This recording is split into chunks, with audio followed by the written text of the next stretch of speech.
balik ko lang. Mahilig kang kumanta tapos nagla-live singing ka o di naman kaya nagre-recording ka at naghahanap ka ng magandang built-in wired karaoke microphone, baka ito yung hinahanap nyo mga mima ko, mga paps. So, Type-C po siya at isasaksak na natin dito sa ating cellphone. Check my test. Check.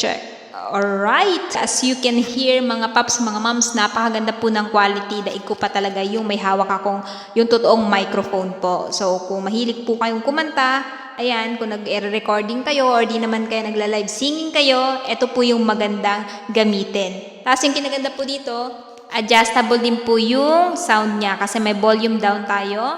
Ayan. Tapos volume up. So, ito po yung sagad. Tapos, pwede mo siyang i-mute.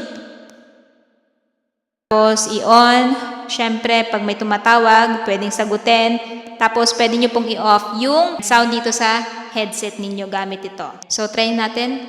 Kung maibabalik ko lang. Charot. So, ayan mga mima ko, mga paps, sa mga mahilig kumanta dyan, naghanap kayo ng built-in wired microphone, ito po talaga yung may re-recommend ko. At syempre, kung interested po kayo dito sa earphone, microphone na to, idodrop ko na lang po yung link nito dyan sa baba.